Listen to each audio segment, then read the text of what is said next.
petite news et aujourd'hui, comme vous l'avez vu par le titre, je vais vous parler d'Andrew Garfield qui reviendrait potentiellement en Spider-Man. Comme quoi Sony a flairé la petite hype qui tourne autour de ce personnage et de cet acteur. Et aussi, on va pas se mentir, du pognon que peut engendrer Sony si ils font le troisième épisode de The Amazing Spider-Man, que tout le monde attend à ce jour. Et à ce qu'il paraît, une source potentiellement fiable dit que Andrew Garfield reviendrait, allez, à 99% sûr pour rejouer Spider-Man. Cette source, je la tiens de Twitter de Spider-Man News FR qui lui l'a relayé à un Twitter américain. Lors d'une interview, Andrew Garfield a dit qu'il serait partant pour reprendre le rôle de Spider-Man et ce serait vraiment génial qu'il reprenne le rôle parce que vous savez à quel point j'aime cette version de Spider-Man. Après, selon moi, si Andrew Garfield reprend le rôle de Spider-Man, c'est que les deux parties, que ce soit Andrew Garfield et Sony, se sont mis d'accord pour le scénario parce que sinon je ne vois pas pourquoi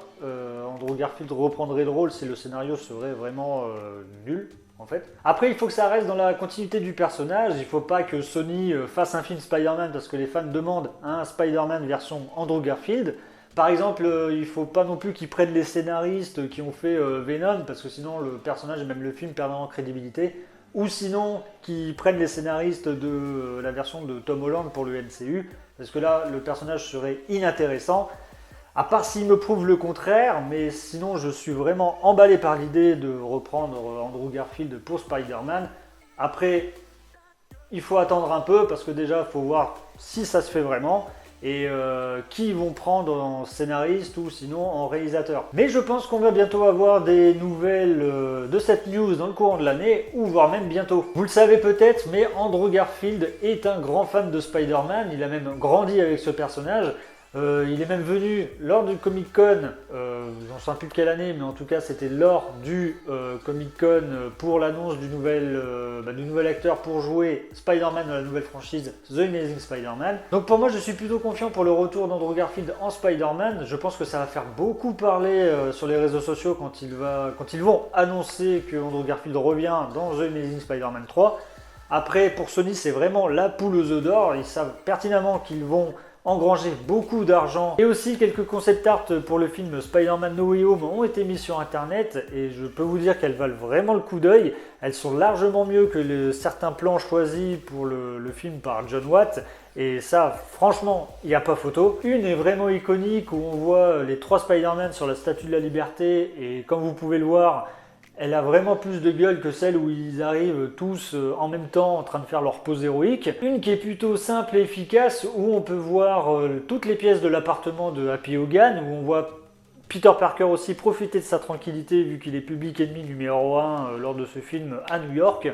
Et aussi il profite de la belle vue de New York. Donc des concept art plutôt sympas. Une autre image a fuité aussi sur le net car de base il devait y avoir le Venom de Tom Hardy qui aurait pu être l'un des méchants qui affrontent les trois Spider-Man. Et sur cette image, on nous montre un costume plutôt cool et super stylé, mais dommage qu'ils n'ont pas gardé ce magnifique costume de Spider-Man Venom. Moi j'ai juste une impression, c'est que toutes les bonnes idées pour le film n'ont pas été gardées, et qu'ils ont plutôt gardé les mauvaises choses. Après, moi je trouve ça vraiment dommage, parce que John Watt aurait pu au moins s'inspirer de toutes ces images, et ça aurait rendu le film un petit peu plus intéressant que Homecoming et même Far From Home. Un autre concept art a été mis en ligne où on peut voir American Chavez, car de base, ce personnage devait être mis dans Spider-Man No Way Home, vu que Spider-Man No Way Home devait sortir avant Doctor Strange 2. Mais là, maintenant, ça a été inversé. Donc c'est pour ça que l'on peut voir dans les extraits de Doctor Strange 2 America Chavez.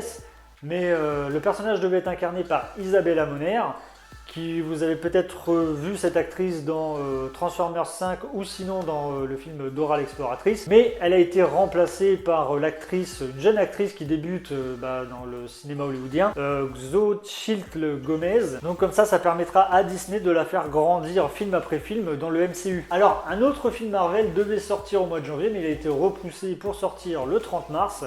C'est bien évidemment le film Morbius produit par Sony. Des rumeurs annoncent comme quoi il a été repoussé, alors autre que le Covid.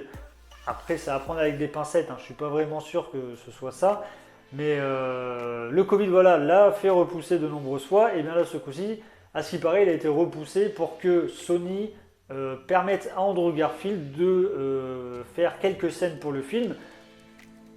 Après, pour la popularité grandissante d'Andrew Garfield, pour moi, ça peut être possible que ça se passe comme ça. Après, plusieurs indices sont dans la bande-annonce où on peut voir Morbius passer à côté d'un mur où on voit une affiche avec Spider-Man, mais celui-là c'est la version de Tobey Maguire où c'est marqué Murderer.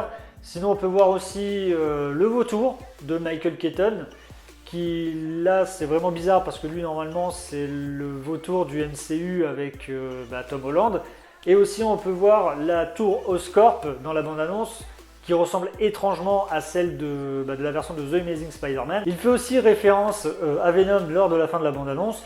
Donc on peut dire qu'il y a beaucoup d'indices et de références pour l'univers de The Amazing Spider-Man. Donc ça se pourrait qu'il soit repoussé pour ça. Je peux vous garantir que beaucoup de monde vont aller voir le film dans l'attente de voir le Spider-Man d'Andrew Garfield, si ça se passe de cette manière-là.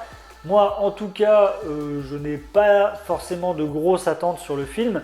Après, je serais tout de même content de voir Andrew Garfield pour enfin dire « Je suis de retour en Spider-Man ». Bon voilà, c'est la fin de ce 3e épisode des petites news. N'hésitez pas à me dire en commentaire de ce que vous pensez de ces rumeurs, du retour d'Andrew Garfield, tout ça quoi.